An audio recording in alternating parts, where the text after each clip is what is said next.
reading from chapter 71, is it? 51, sorry. Yeah. Chapter 51, the title is Deliverance of Muchukunda. We're going to finish it, the last few pages. So, my dear Lord, we come under the full control of this inevitable time, not only after death, but also in a different way while living. For example, I may be a powerful king, and yet when I come home after conquering the world, I become subjected to many material conditions. When I come back victorious, all subordinate kings may come and offer their respects, but as soon as I enter the inner section of my palace, I myself become an instrument in the hands of the queens, and for sense gratification, I have to fall down at the feet of women. The material way of life is so complicated that before taking the enjoyment of material life, one has to work so hard that there is scarcely an opportunity for peaceful enjoying. So it's like a little bit far in the chapter. Those are looking still. Almost nearing the end. And to attain all material facilities, one has to undergo severe austerities and penances and be elevated to the heavenly planets. If one gets the opportunity to take birth in a very rich or royal family, even then he is always anxious to maintain the status quo and prepare for the next life by performing various sacrifices and distributing charity. Even in royal life, one is full of anxieties, not only because of the political administration, but also in regard to being elevated to the heavenly planets. It is therefore very difficult to get out of material entanglement. But if one is somehow or other favored by you, by your mercy alone he is given the opportunity to associate with a pure devotee. That is the beginning of liberation from the entanglement of material conditioned life. My dear Lord, only by the association of pure devotees is one able to approach your Lordship, who are the controller of both the material and the spiritual existences. You are the supreme goal of all pure devotees, and by association with pure devotees, one can develop his dormant love for you.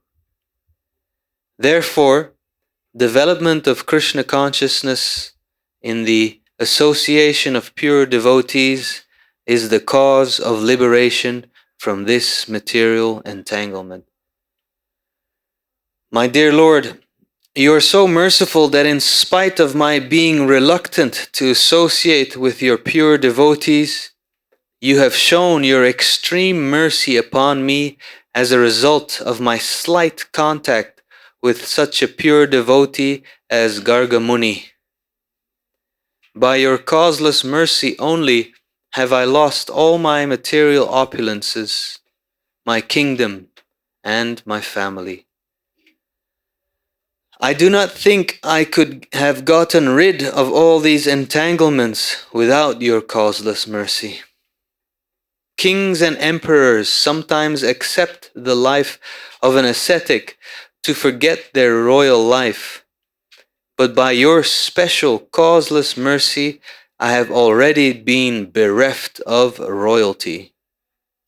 I do not need to become a mendicant or practice renunciation. My dear Lord, I therefore pray that I may simply be engaged in rendering transcendental loving service unto your lotus feet.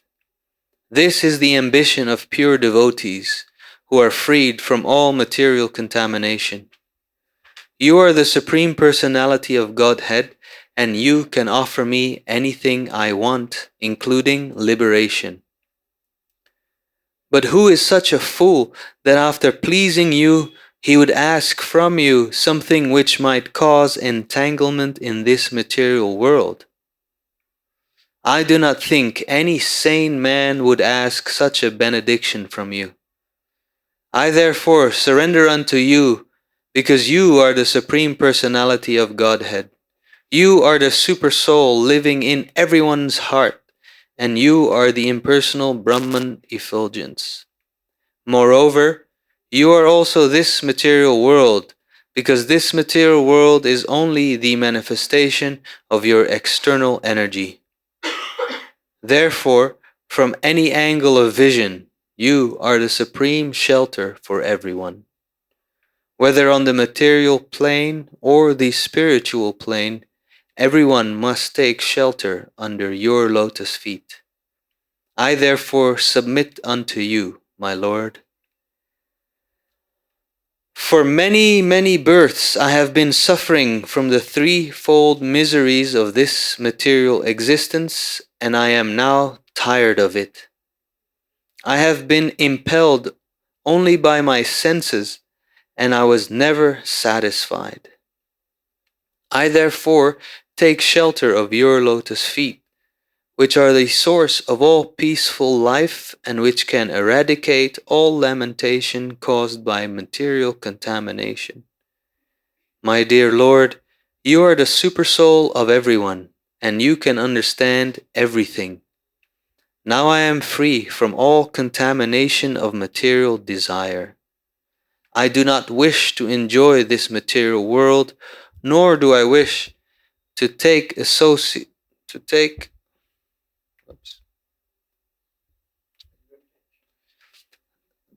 advantage of merging into your spiritual effulgence. Nor do I wish to meditate upon your localized aspect of Paramatma, for I know that simply by taking shelter of you, I shall become completely peaceful and undisturbed.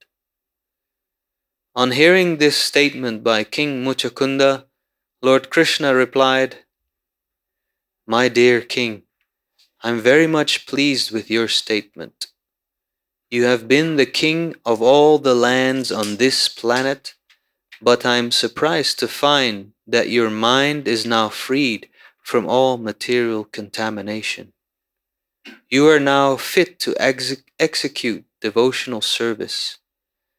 I am most pleased to see that although I offered you the opportunity to ask from me any kind of benediction, you did not take advantage of asking for material benefits.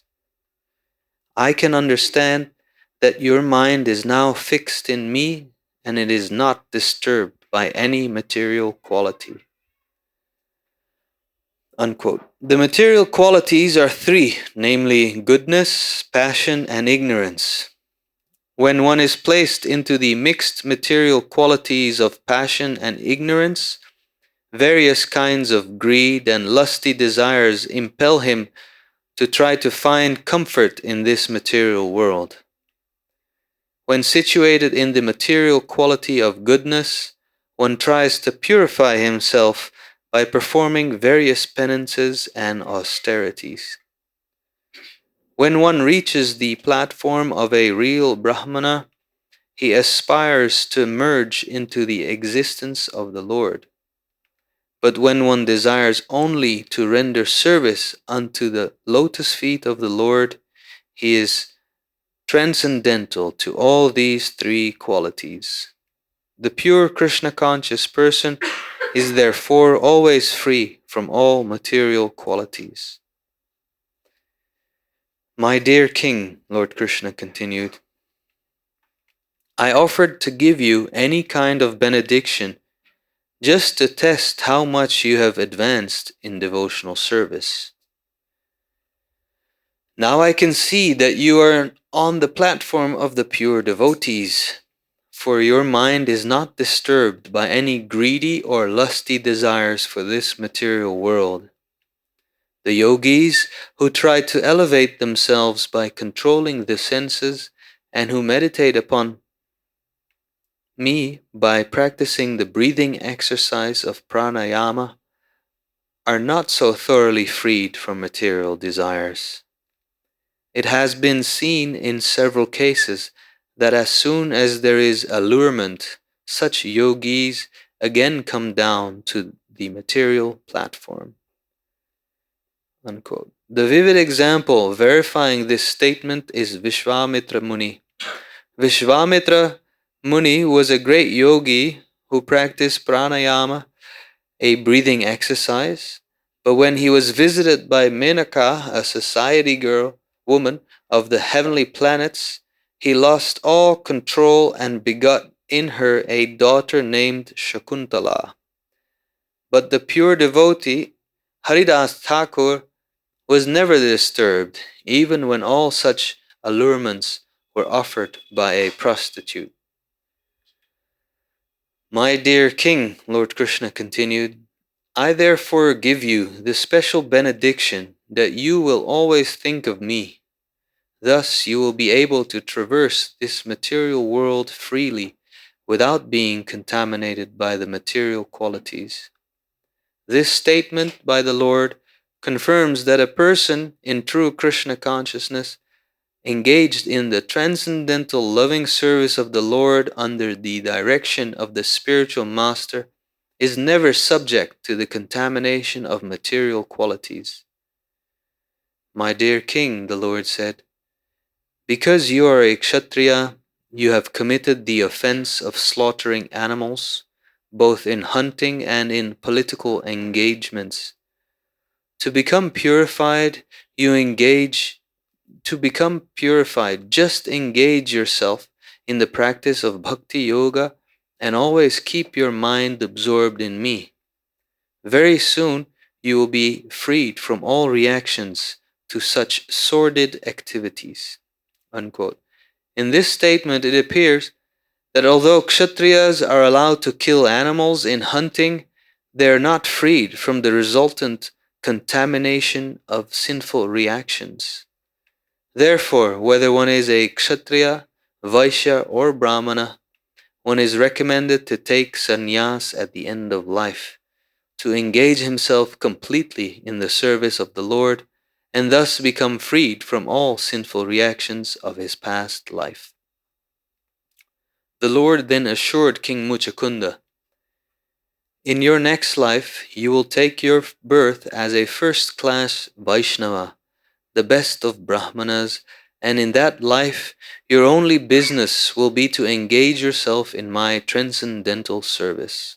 Unquote. A Vaishnava is a first-class Brahmana because one who has not acquired the qualification of a bona fide Brahmana cannot come to the platform of a Vaishnava. When one becomes a Vaishnava, he is completely engaged in welfare activities for all living entities. The highest welfare activity for living entities is the preaching of Krishna consciousness.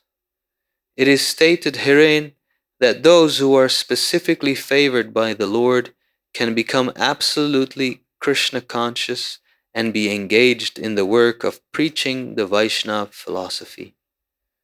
Thus ends the Bhaktivedanta purport of the 51st chapter of Krishna, the deliverance of Muchakunda.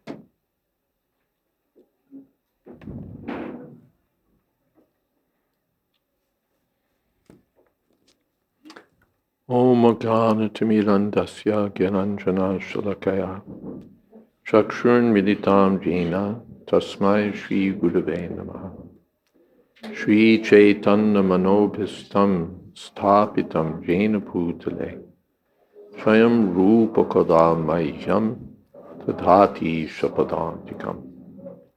Vandehang Shri Guru Shri Jatapadakamalang Shri Gurun Vaishnavamscha Shri Rupam Sagrajatam Shahagana Raganatan Vitam Stam Siddhivam Sadvaitam Savatutam Parijana Sahitam Krishna Chaitanya Devam Shri Radha Krishna Padan Shahagana Lolita Shri Vishakhan Vitamscha He Krishna Karuna Sindho Dina Bandho Jagatpate Gopesha Gopika Kanta Radha Kanta Namostute Tapta Kamshana Gaurangi Radhe Vrindavaneshwari Prashabhanu Sute Devi Pranamami Hori Priye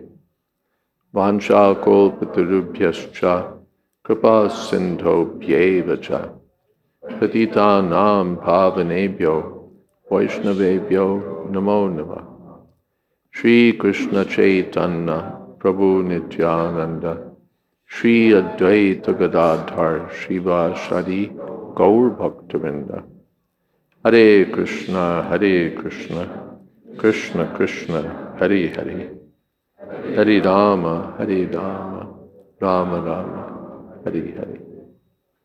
So today we've come in. You might want to sit away from the door so that you don't get trampled.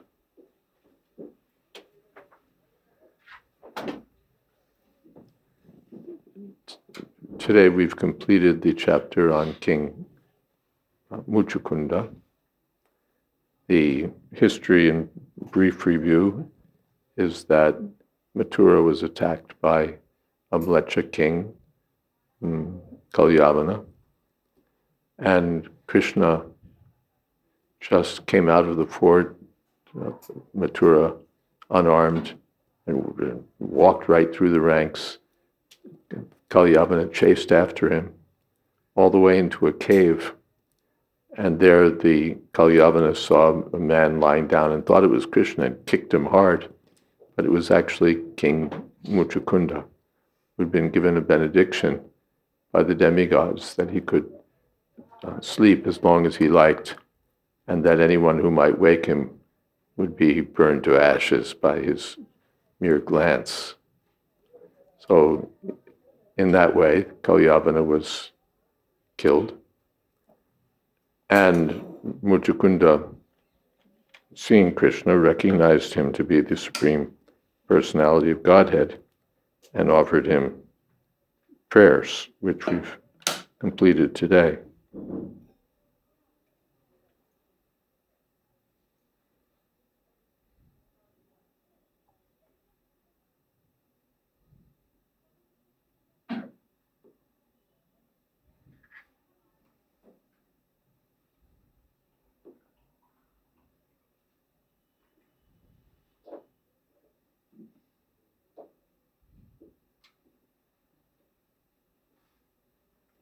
In yesterday's installment, he talked about how he became puffed up by being a king, thought that he was master of the whole world, and instead just became more and more attached to home, wife, children, money, and attachment to thought of material happiness. And he realized that it was useless because the body of a king finally ends up being ashes or stool or earth.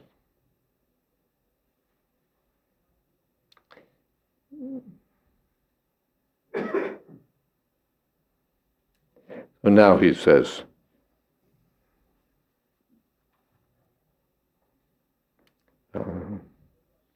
that we all come under the full control of inevitable time, not only after death, but even now,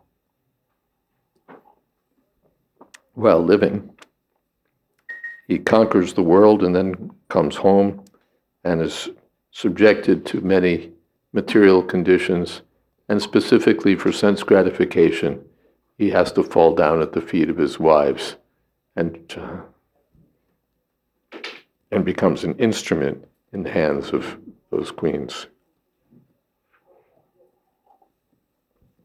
The great conqueror of the world.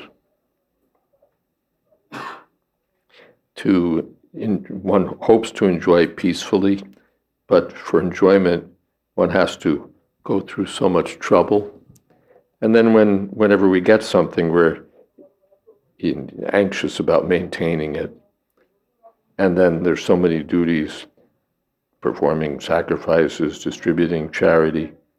So even in royal life, there are so many anxieties.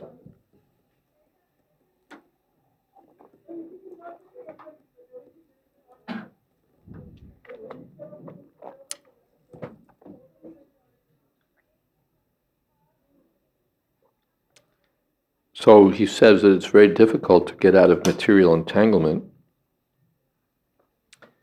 But if one is favored by Krishna, then by Krishna's mercy, one can get the association of pure devotees. And by that association, one is able to approach the Supreme Personality of Godhead.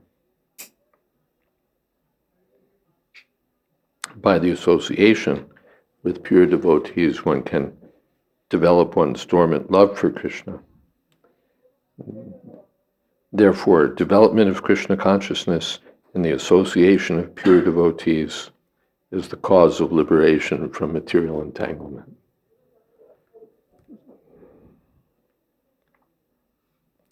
Then he says that I was reluctant to associate with pure devotees, but by your extreme mercy, just as a result of a little contact with such a pure devotee as Gargamuni, I've gotten rid of all these material entanglements. We remember that Gargamuni is the person who fathered Kalyavana to attack the Yadu dynasty, and still he's counted as a pure devotee. After all, he was there at the birth ceremony of Lord Krishna.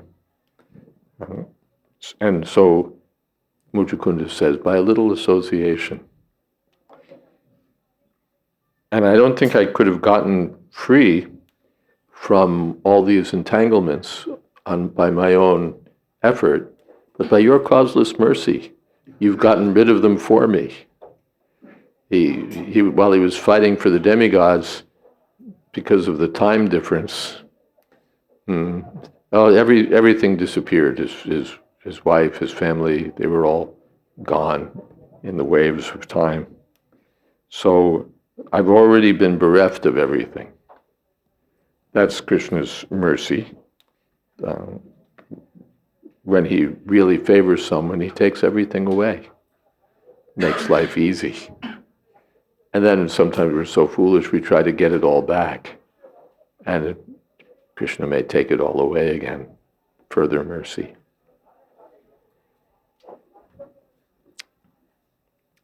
So the king prayed, I don't have to become a mendicant or practice renunciation to get free from my material attachments. You've already stripped them away.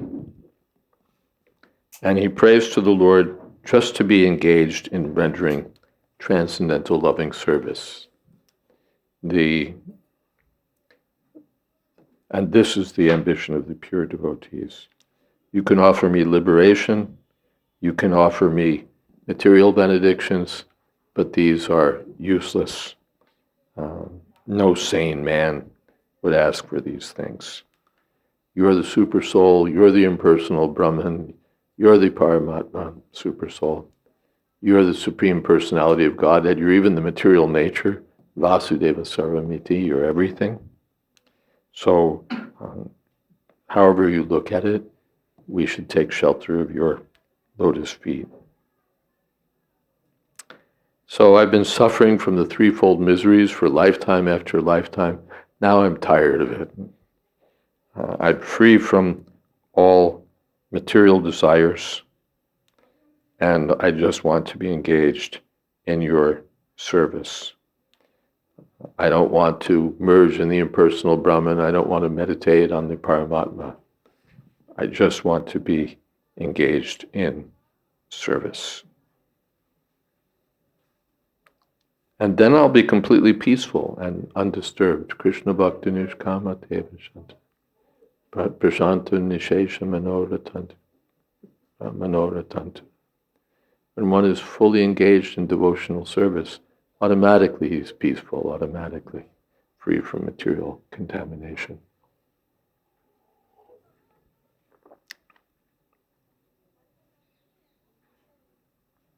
So Krishna was pleased by these statements. I can see that your mind is free from the material qualities, from passion and ignorance by which we try to improve our material comforts, from goodness where one tries to reach a Brahminical platform, purify oneself. You're Sagunan Samati Chaitan. You're free from the material qualities because of being engaged in devotional service. No need of pranayama, no need of meditation. The yogis, their position is inferior. They still may be attracted by the material energy. But the Lord gave Muchukunda the benediction. You'll always be able to think of me. You'll be able to traverse the material world freely, uncontaminated by the material qualities. This statement by the Lord confirms that a person in true Krishna consciousness, engaged in the transcendental loving service of the Lord under the direction of the spiritual master, is never subject to the contamination of material qualities. So you've committed offenses, animal killing, so on. But you don't have to do anything other than engage yourself fully in devotional service to be freed from all past reactions. Then the Lord said, in your next life, you'll be a perfect Vaishnava. You'll always be engaged in transcendental service with no other business.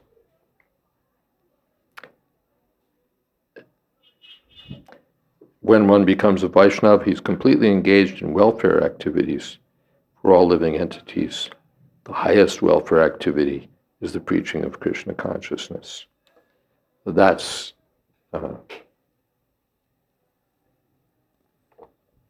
people sometimes ask, what are you doing to help people? And they have in mind that we should be giving medical care or giving food or giving places to live or doing something of philanthropic work. But the devotee is doing the best welfare activity by distributing Krishna consciousness. The other philanthropic activities are inferior and ultimately useless because they're aimed at saving the body, saving the shirt and coat of a drowning man.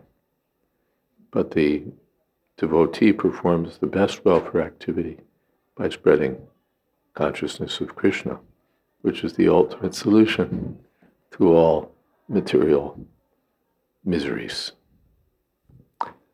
And we can stop here. We didn't have much time for discussion yesterday, but we can discuss anything from yesterday's reading or today's. And I wonder what kind of, yes, there's a hand gradually raising. Mm-hmm. Me? Yep. Okay. In the prayers, Muchukunda is saying, I was only gained this mercy by association with Gargamuni. And in the story, I know Gargamuni had the conflict with begotten Kalyavana to create fear for the Yadu. So I'm wondering, do you know how Muchukunda came in contact with Gargamuni? I was wondering that too. I don't know. You might want to see if there's some clue. How Muchukunda came in touch, I don't know. We're looking to see if there's any hints. Thank you. Thank you. Something else? Yes, right behind you to the left.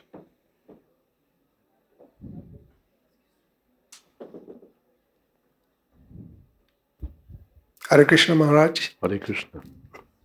The Lord Krishna gives Muchukunda the benediction that he will be born as a Vaishnava of the highest quality next life.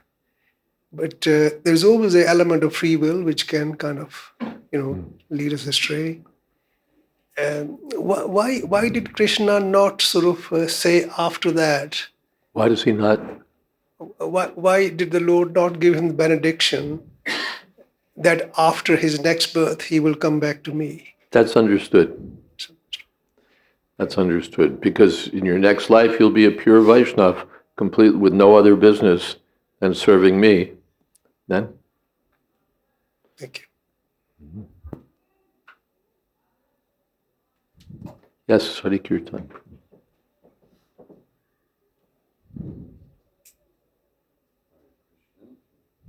There's a switch, yeah. All right, switched on. Thank you very much, Maharaj. There were a few things that came to my mind as I was listening to you. One was the confirmation of time as a constant, and yet it's relative. Closer. Relative. It's as if Muchukunda, when fighting on behalf of the demigods, was moving at close to the speed of light in another dimension of the universe. And as a result, time passed differently in the realm from which he had come. And by this arrangement of the Lord, Muchukunda had everything taken away.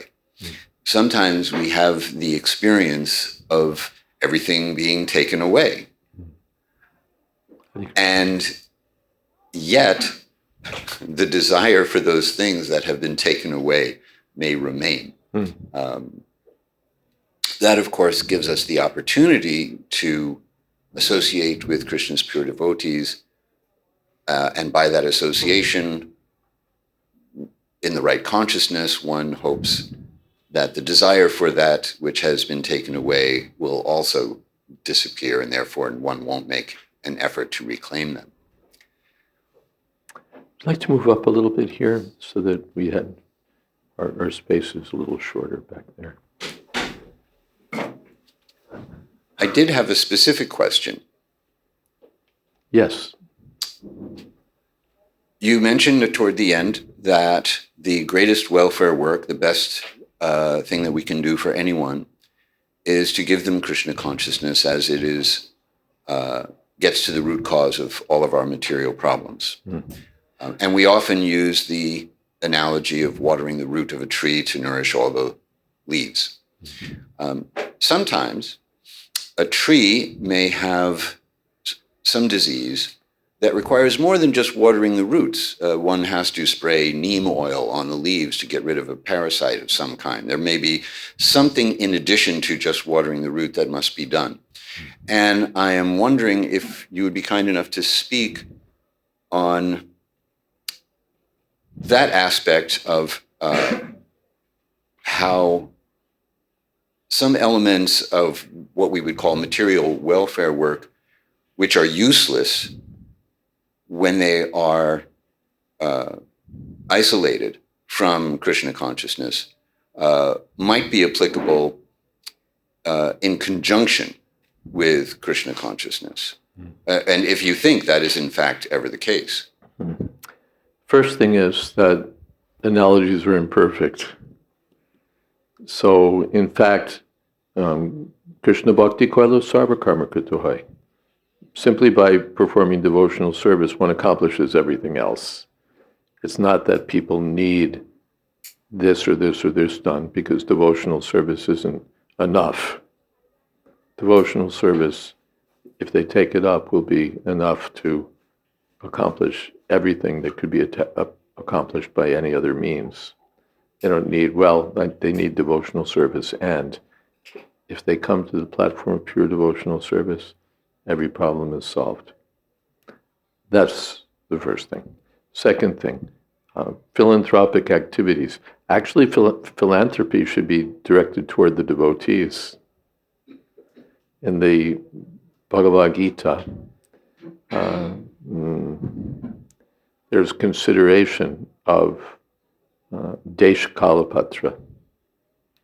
When it speaks of charity, charity should be given to the right person, in the right place, at the right time. And Srila Prabhupada consistently says that charity should be given to the Brahmins and Vaishnavas. The general bias is that charity should be given to the poor, charity should be given to the most unfortunate, but the Bhagavad Gita says charity should be given to the Vaishnavas and the Brahmins.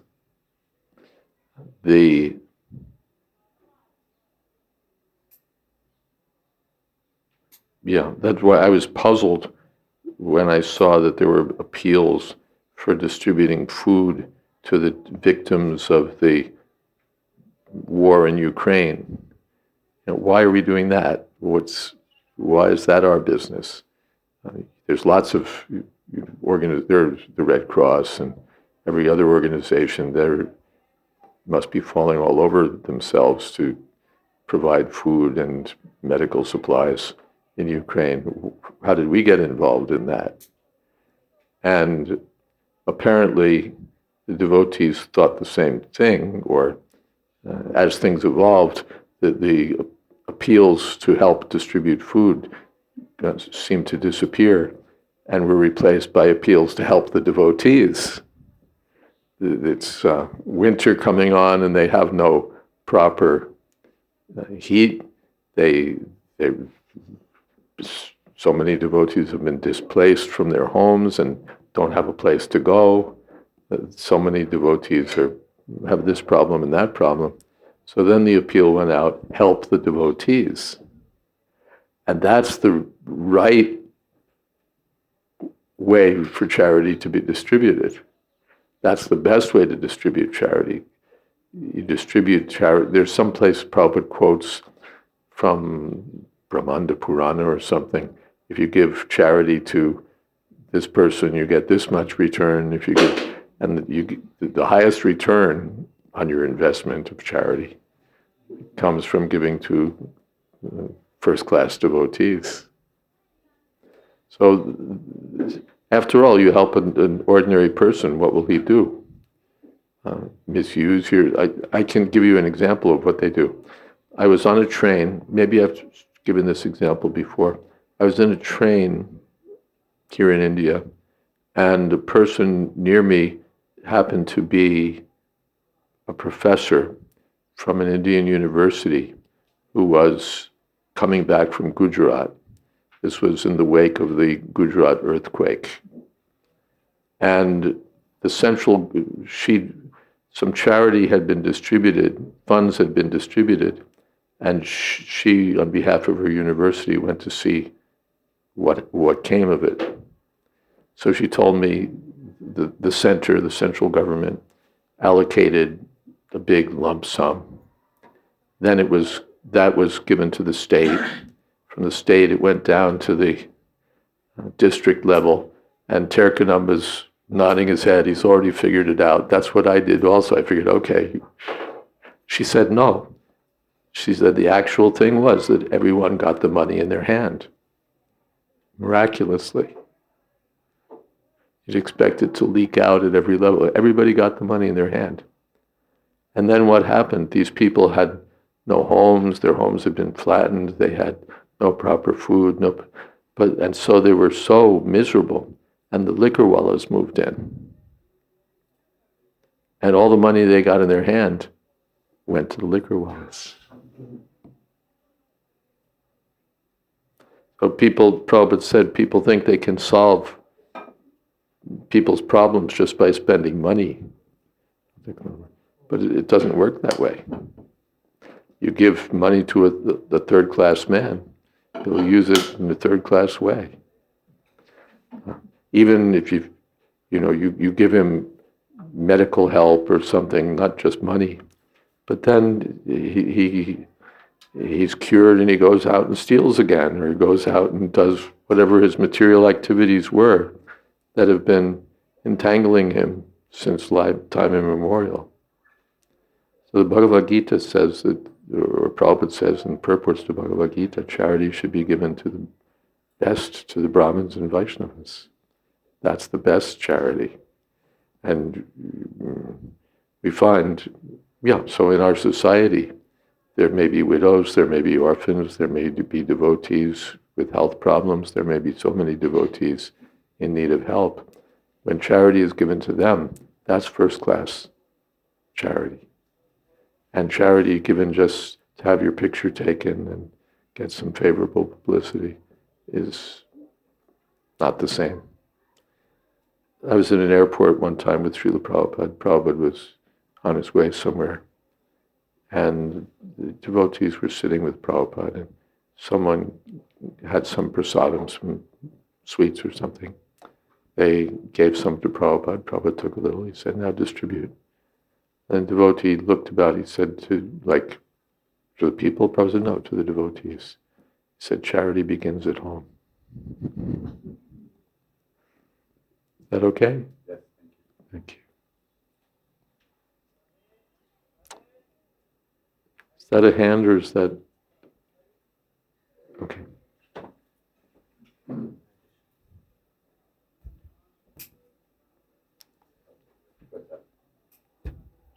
Hare Krishna Maharaj. So in the last section of the purport, it's mentioned when one reaches the platform of a real Brahmana, he aspires to merge into the existence of the Lord. So just struggling to understand this definition of a real Brahmana, because I understood that Krishna especially favors and has special affection for the cows and the Brahmanas. But here it seems that the real Brahmana has an impersonal goal. So how does that fit in to Krishna's? You said the last paragraph, but I don't see that. No, 3 paragraphs, I think so. No, actually a few more. So maybe 6 paragraphs before the end.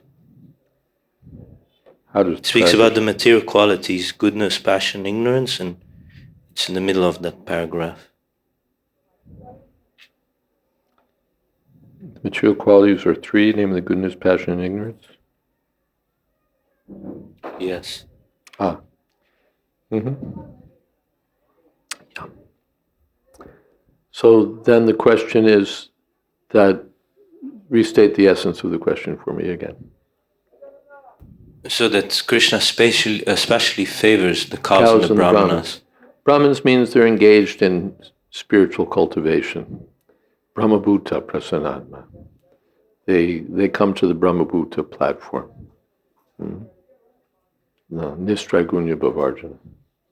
So at that point they're cultivating spiritual life. And they can go in two directions. They can go toward bhakti, or they can go toward, 3. They can go to merging, or they can go toward the Paramatma. So a Brahmin may go in any of those directions. Still, he's a Brahmin.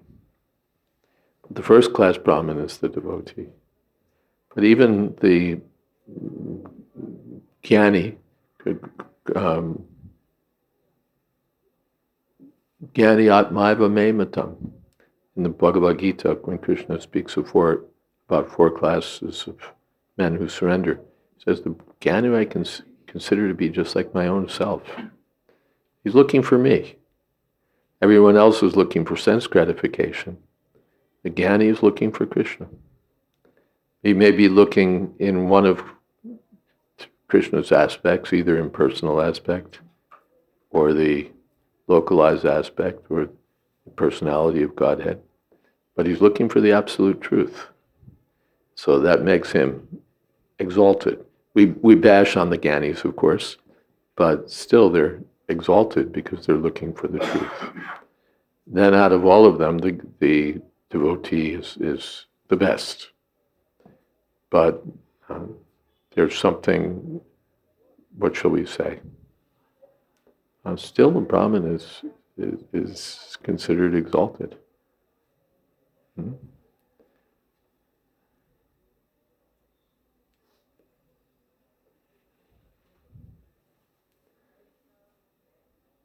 And Bahunam Janmanamante Gyanabam Mahaprabha, after many births and deaths, you may come to the final conclusion. Let me surrender to Krishna. He's everything. Brahman, Paramatma, Bhagavan, everything's included. Is that okay? Hmm. Yes.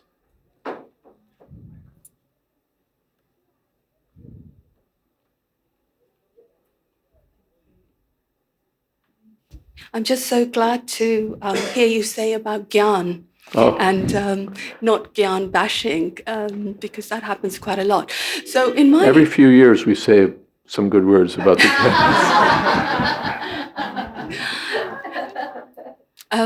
Yeah, so I always think that bhakti informed with Gyan is quite powerful. The Gyan, Bhakti is always informed with Gyan. In the Bhagavatam, Janayati Ashura Vairagyam Gyanam Chayadahaitukam Vasudeve Bhagavati Bhakti Yoga Priyojita. If one engages in pure devotional service, Janayati Ashu Vairagyam Gyanam Chayadahaitukam, then detachment and knowledge automatically follow. They automatically. It's not that we're just that. The stereotype is there that Gyan is for people of the head, Bhakti is for people of the heart. If you're just sentimental, then you'll go for Bhakti. If you have a brain, you'll go for Gyan. No, the devotees are the best Gyanis. Touch Tradadhana Munio Gyana Vairagya Yukteya. The Gyan this is the best, perfect position of Gyan, to understand that Krishna is the personality of Godhead and then to serve him. So absolutely, when we're Gyani bashing, we're not bashing knowledge per se, but the cultivation of especially impersonal knowledge, knowledge that is not directed toward the personality of Godhead. Even that may be accepted for some time, mixed with bhakti. But finally, we want to get rid of that and have Kevala Bhakti, pure devotional service, unmixed, a Gyana Karmadhyanavartam, with no admixture of karma or Gyan. Is that okay? Very good. Thank you very much. Thank you. Yes? Hare Krishna. Nice to see you here in Vrindavan. Hare Krishna. It's good to be here. My question is about time, which you mentioned earlier on. One of the verses in Bhagavad Gita is, "Time I am destroyer of the worlds." Would you say, therefore, that time is an aspect of Lord Shiva rather than an aspect of Vishnu? Not rather than. Krishna says, of course, time creates, time maintains, and time destroys. All three. So time is ultimately identified, Krishna says, Kalosmi, I am time. Yeah. So time is the impersonal feature of Krishna, the personality of Godhead. That said, when he glances over the material nature, that glance takes the form of time and is carried by Lord Shiva. But still the origin is Krishna. He's the origin of time and he is time. Thank you. Yes.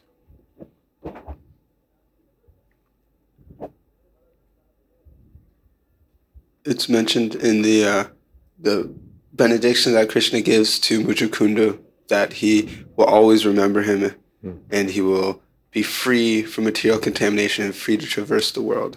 And my understanding is that you, as you go up in the stages of bhakti, you're not completely free of material contamination until you reach prema and ultimately have a spiritual body. There's a little contamination. I'm wondering, how can we understand these two statements at the having a spiritual body is not necessary. in this world. Iha yasya harer dasye karmana manasa gira nikalashvapyavastasu jivan mukta sujate. Anyone fully engaged in the service of Krishna with body, mind, and words, iha, even in this material world, is a liberated soul. Jivan mukta sujate. Not that first we have to get a spiritual body, then we can be liberated. Even in this lifetime, you can be liberated by full engagement in devotional service. Now, material contamination, just that I have this body is a material contamination. Someplace we hear that one is nashta prayesha bhadresha, one is practically freed from all the effects of karma by devotional service. But the commentators have said not all the effects of karma, because if we were totally freed from all the effects of previous karma, our bodies would disappear. Poof.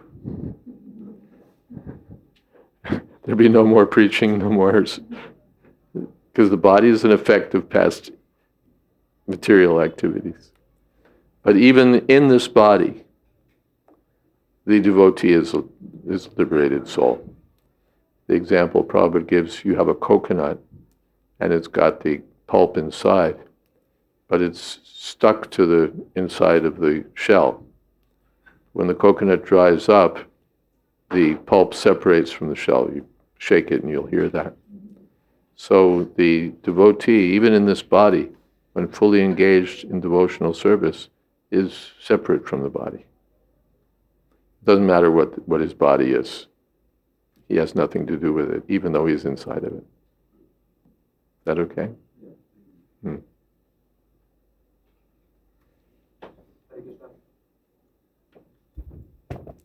Hare Krishna, Prabhuji. Excuse me. Otherwise, the advice to associate with a pure devotee would be useless.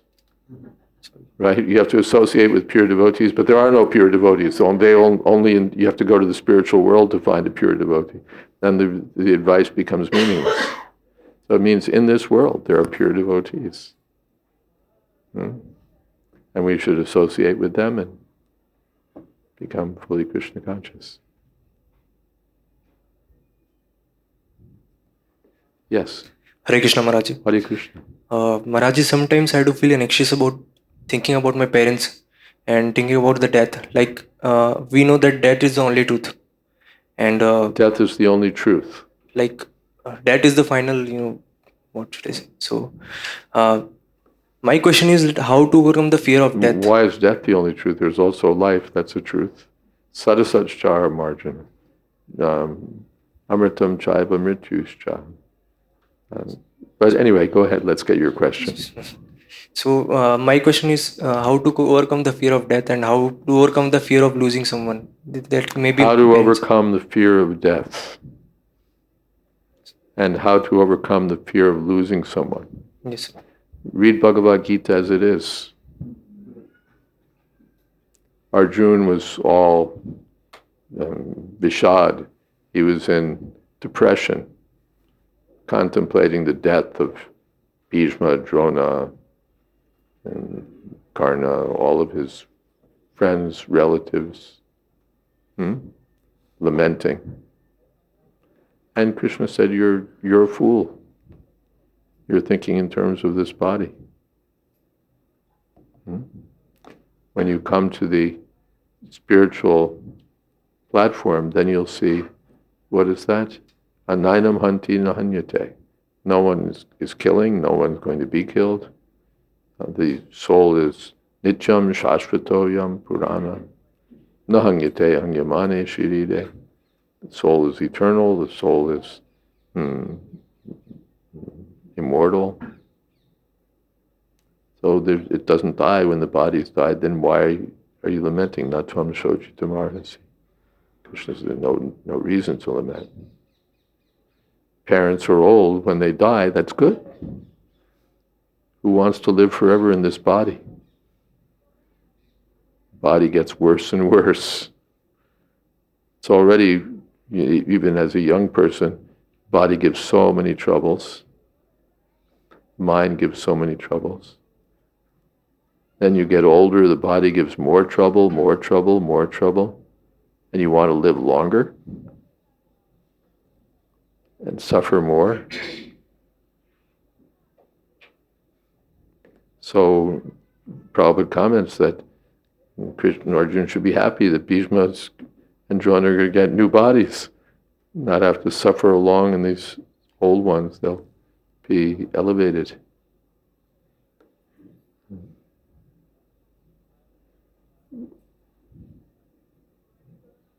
The body is jatasvihi dhruvam mrityur.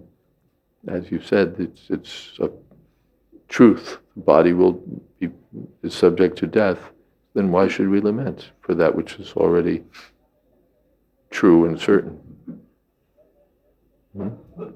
Lamentable thing is only if a person is not engaged in Krishna consciousness.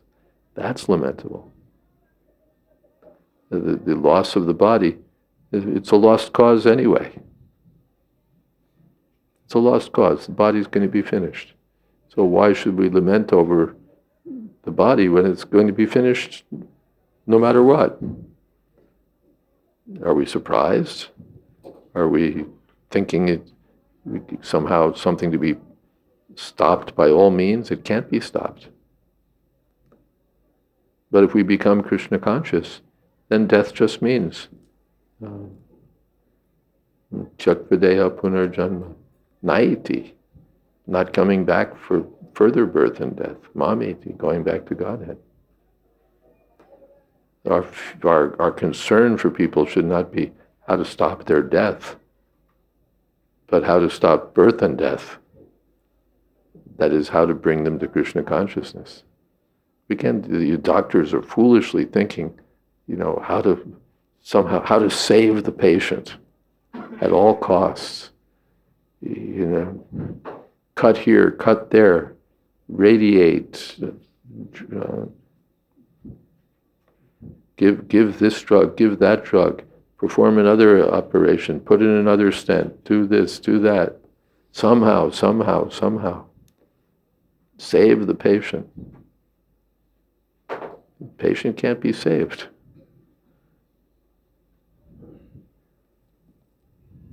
And so often what we do is we just prolong the misery of the patient.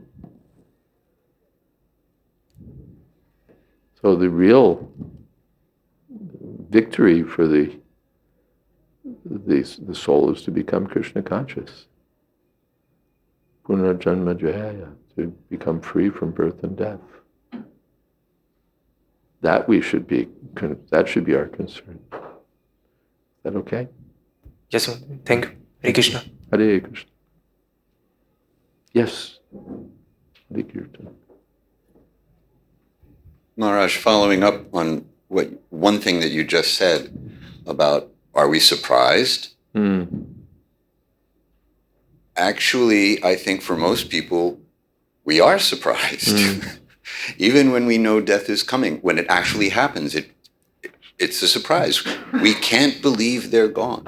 And my thought about this is that the reason for this phenomenon of being surprised by something that should not be at all surprising is because the experience of death, or the illusion of the cessation of existence, is a totally unnatural thing for the soul.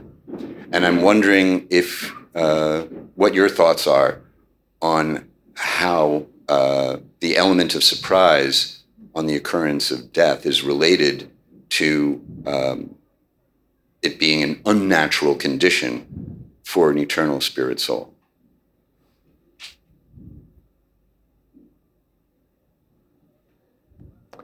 I tend to think of it more as foolishness than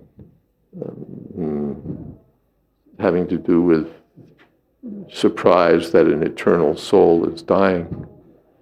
It's more foolishness engendered by the modes of passion and ignorance, avaranatmika shakti, when somehow or other is under the illusion that this is not what happens. one is surprised. Of course, very often we're not surprised. We expected Grandpa to kick off. All the signs were there. And maybe we're all waiting so that we can read the will. So surprise is sometimes an element, sometimes not. But the Shesha Stavra Ichchanti Kimaishaya Ataparam. The surprising thing, Yudhisthira Maharaj said, is that everybody's dying all over the place, and the rest of us are somehow or other thinking, let me stay here. Let me go on living. What could be more astonishing than that?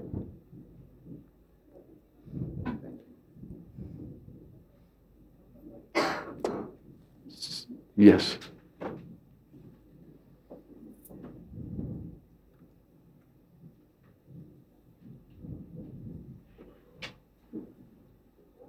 Hare Krishna. I was wondering about that question on detachment, how that translates to a practical experience. If, for instance, if we lose someone who's very dear to us, a partner or a child or a parent, and then at the moment you're feeling grief, you're feeling the pain, do you then just rationalize, okay, this is how it's supposed to be?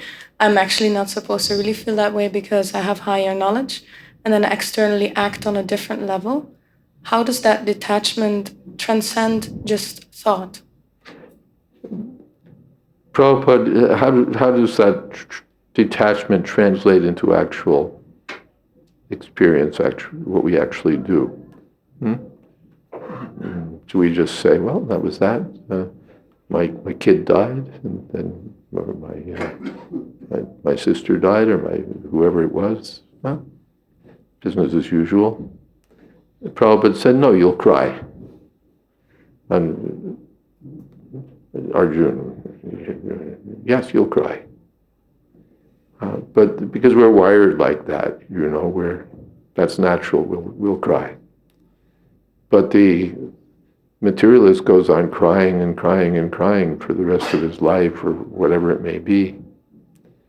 The devotee or the transcendentalist has eyes of knowledge. So he sees things as they actually are. Naturally, he feels something. It's not that he becomes a stone, but he has eyes of knowledge, so he can see through that perspective. The person who has no knowledge can't see. He's bewildered.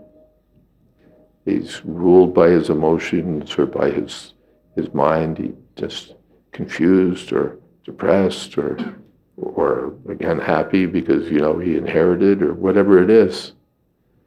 But the devotee sees that this has nothing to do with the actual living entity. Nayam hanti nahanyate. Nahanyate anyamane shudine. Is that okay? Yeah, I'm wondering because we are not yet at the level that we have truly realized that. I can't hear you. We are not yet on the level that we have truly realized Well, to the that. extent that we are on that level, we'll see that way. Yeah. Yeah, I'm thinking, for instance, if the example, you're not really humble, but you have to be humble, so you act humble, and that will eventually bring you humbleness. I'm thinking if it's the same sort of cycle with detachment. To some extent, yes. That everybody else is wailing and lamenting, and the Krishna conscious person, he may also feel like wailing and lamenting, but he says, hold on. I got some instructions here. I'm supposed to know something more.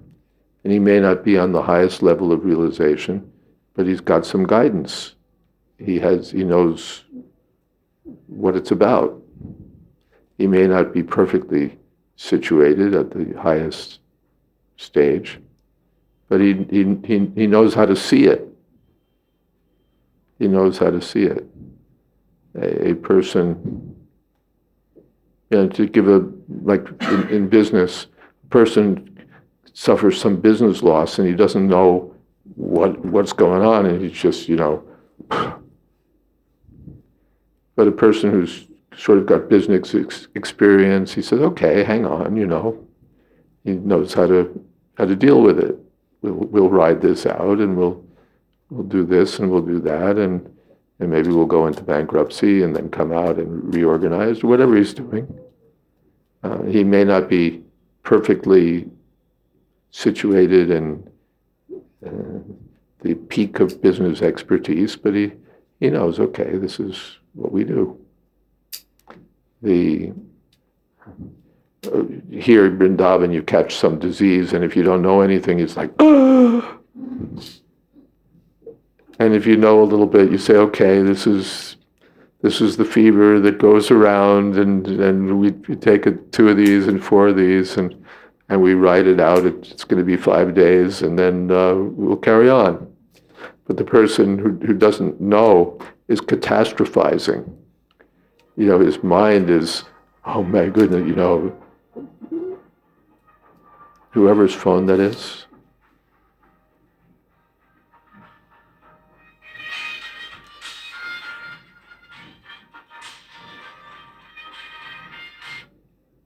Thank you. That's all right. For all who come, we prefer do not disturb mode. So we catastrophize. We catch a fever and we think, oh my God, maybe it's malaria, maybe it's dengue, maybe it's this, maybe it's that. And the experienced person knows, okay, it's this. So the person who doesn't know, for him, death is like the end of the world. And the person who is situated in knowledge, it may be perfect, it may be 80%, it may be whatever percent, but he can see. He's trained. He knows this is what it is. So we're being trained. We may not be perfect. We may not have absolute, what would you say, be perfectly situated on the absolute platform. But we know this is what it is. There's birth, there's death.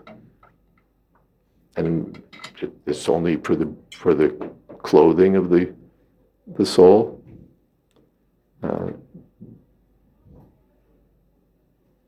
It's not the person himself. Mm-hmm. Very small thing. So if Prabhupada says we can cry, we can experience that, how do we know how much space we allow ourselves before we make the cut? How much can we indulge? Well, I don't know of a particular injunction. You can cry for 18 and a half hours, but there's a system in every society that allows some space for grief over the departure of people we love. Whether you're in Christian religion, Islam, Hindu religion, whatever religion, any culture, even non-religious culture, there's some system. And what is that? Anyway, I won't quote it. It's mundane. But we lament for some time. And then we're, all right, and let me get back to work. Let me get back to work. So there's some system, even, yes, for the passing of a Vaishnava, there's some system, even for an ordinary person. There's some system, a funeral is there, some memorial program is there, and we carry on.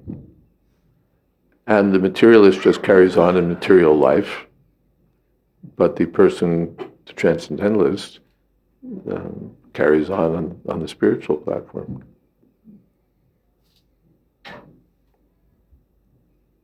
Is that okay? Yeah, you're almost saying, okay, now I give myself space to indulge in my material attachment, if you look at it really rationally.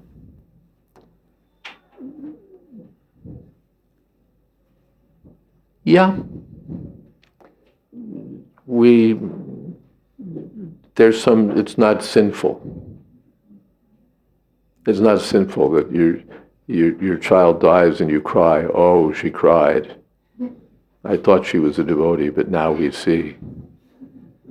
There is an allowance, that's all right.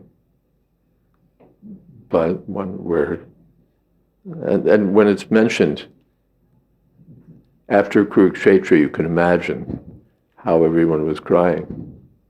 All the families on both sides had suffered immense losses, and especially the women, it's mentioned in the first canto, were crying. They were in front in the funeral procession because it was understood they're the most affected. Their hearts are the most affected. And then it's said that Lord Krishna pacified them as far as possible. And the commentators explain, by transcendental knowledge. He didn't just say, oh, they're there. But he spoke words of spiritual knowledge. And in that way, uplifted them or gave them spiritual vision. So Krishna may not be personally there, but his words are there to uplift us and give us spiritual vision. Okay, that brings us to just about 1:15. And I wonder who would like to lead. You'd like to lead, you have a question or you'd like to lead Kirtan? One question. Okay, we'll give it a try.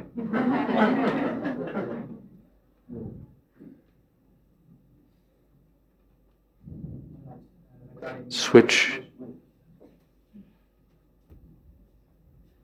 Maharaj, regarding the Prabhu asking question, the fear of death of parents. Regarding that, my parents living in my village, I am serving here.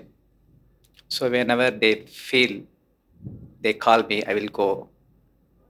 They will admit it in the hospital. Then I will do serve nicely for 10 days. I will cooking myself, everything I will do perfectly. Even I cannot go to the temple. I will do my sadhana in the house only. They will be okay. Then they say, okay, son, we are ready. You can go to Vrindavan. I'll come here. This is happen 3 months once. They will call me. I will go like this, like this. As you said, okay, it's only body only. Let them dead. I will do service here. Is it okay? What's my duty as a son? What was your question at the end? You took your microphone away and I lost your question. Okay, we are not this body. Let them die. I will be here. I will serve here. I am happy in Vrindavan. Yeah, so what's your question? Actually, according to our Shastra, what's my duty as a son? I'll be here. I will go come like this. Ultimately, according to Shastra, all duties are performed by Krishna consciousness. If we're serving Krishna, we have no other duty. That's ultimately.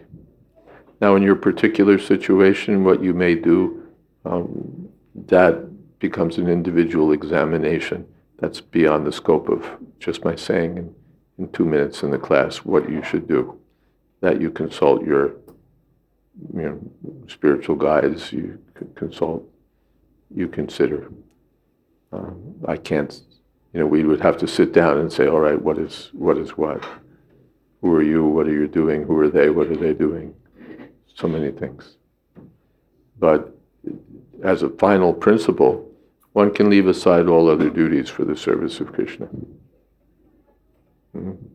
Prabhupada had his family, they had their needs, they had their issues, he had unmarried daughters.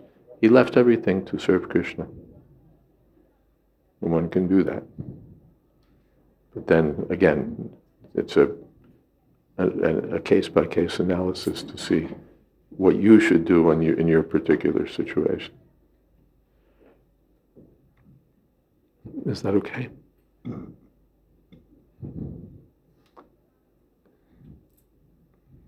Maybe they should come to Vrindavan.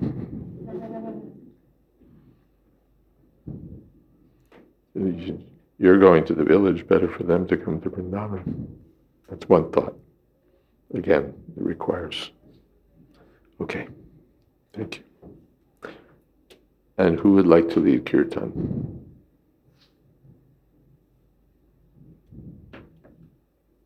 Okay.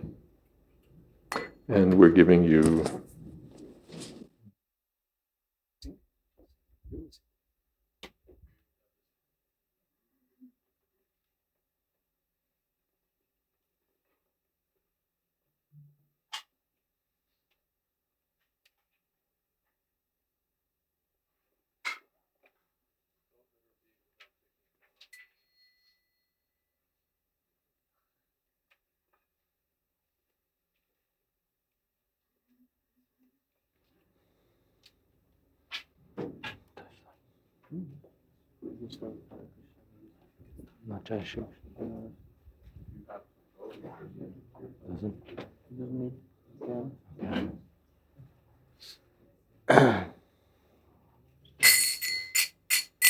Jaya Shri Krishna Chaitanya Prabhu Nityananda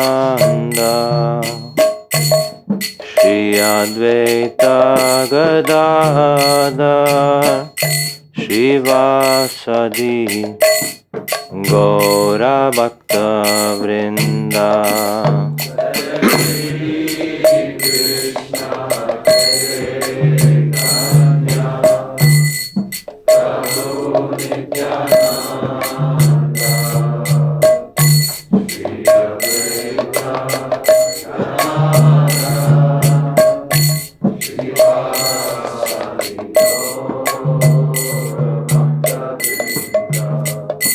Hare Krishna, Krishna Krishna, Hare Hare, Hare Rama, Rama Rama, Hare Hare.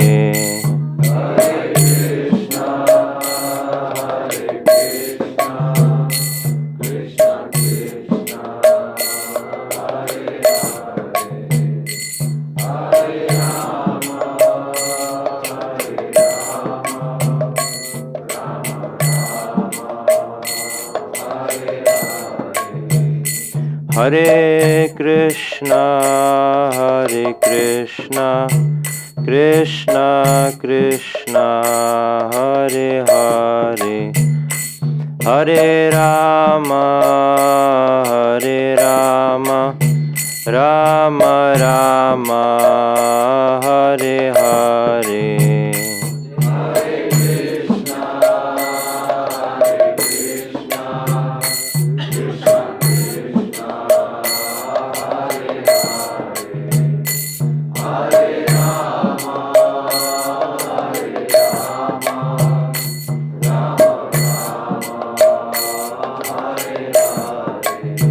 Hare Krishna,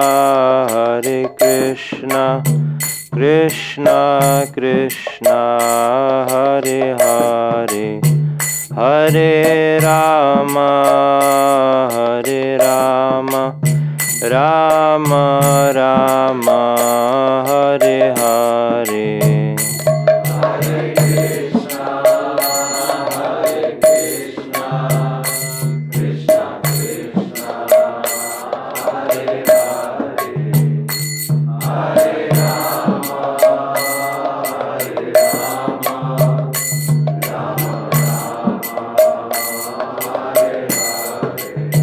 Hare Krishna, Krishna Krishna, Hare Hare, Hare Rama, Rama Rama, Hare Hare.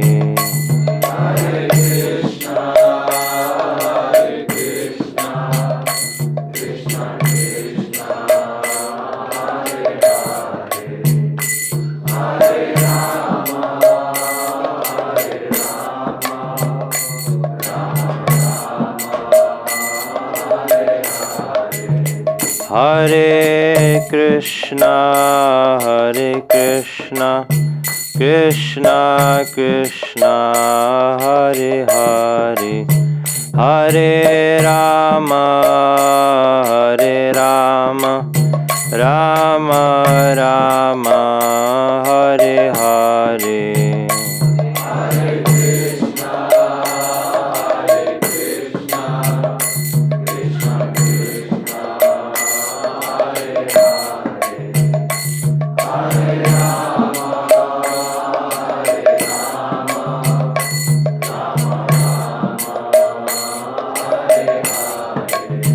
Hare Krishna, Hare Krishna, Krishna Krishna, Hare Hare, Hare Rama, Hare Rama, Rama Rama, Hare Hare.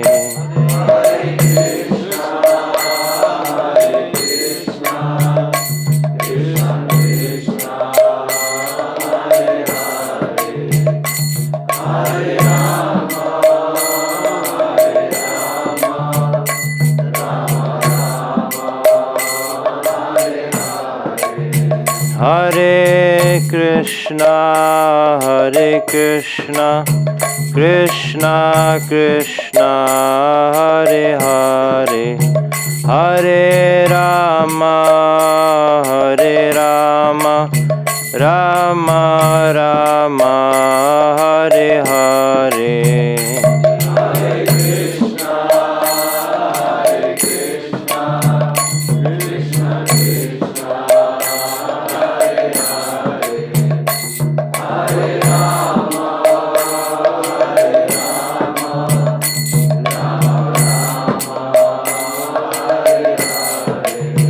Hare Krishna, Hare Krishna, Krishna Krishna, Hare Hare, Hare Rama, Hare Rama, Rama Rama, Hare Hare.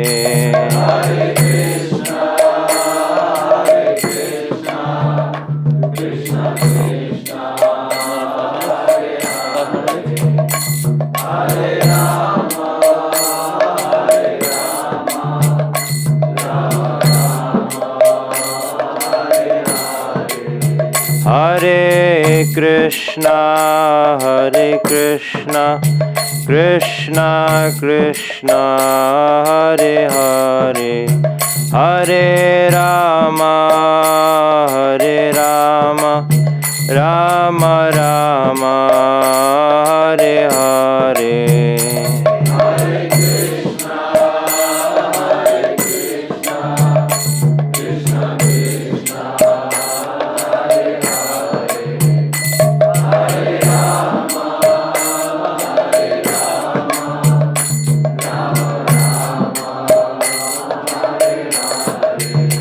Hare Krishna, Hare Krishna, Krishna Krishna, Hare Hare, Hare Rama, Hare Rama, Rama Rama, Hare Hare.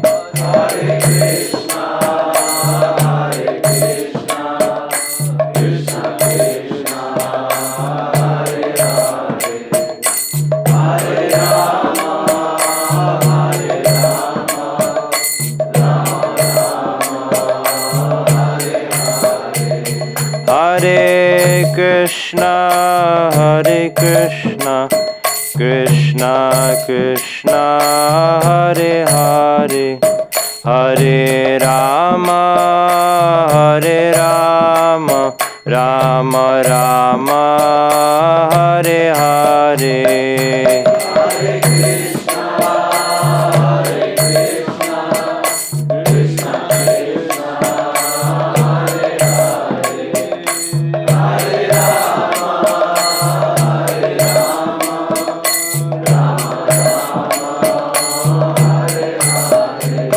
Hare Krishna, Hare Krishna, Krishna Krishna Hare Hare Hare Rama Rama Rama Hare Hare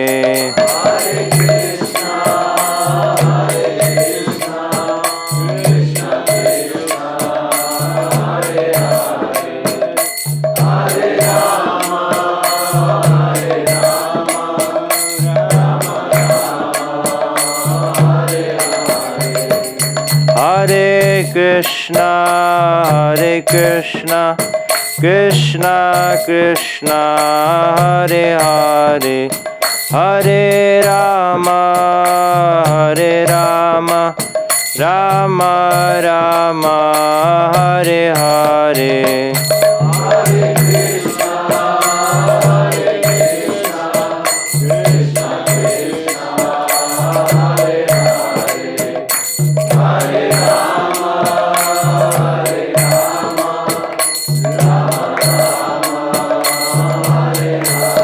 Hare Krishna Krishna Krishna Hare Hare Hare Rama Rama Rama Hare Hare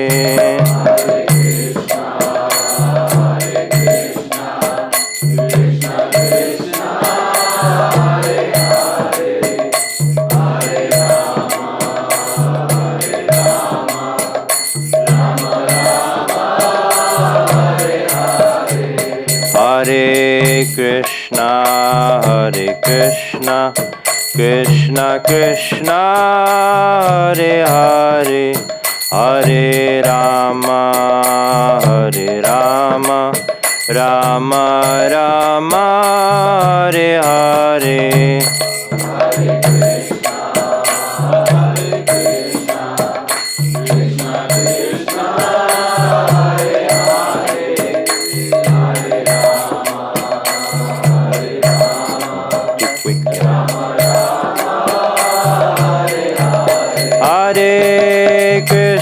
Hare Krishna Krishna Krishna Hare Hare Hare Rama Rama Rama Hare Hare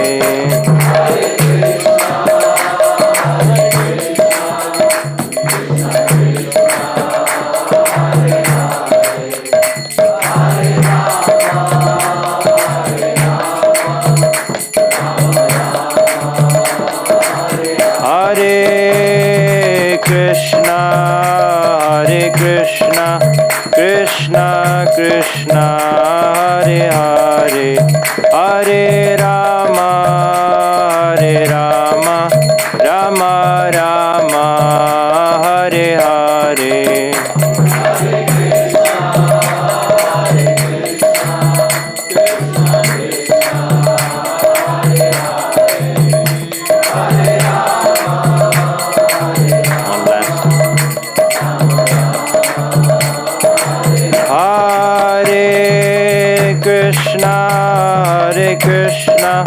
Krishna Krishna Hare Hare Hare Rama Rama Rama Hare Hare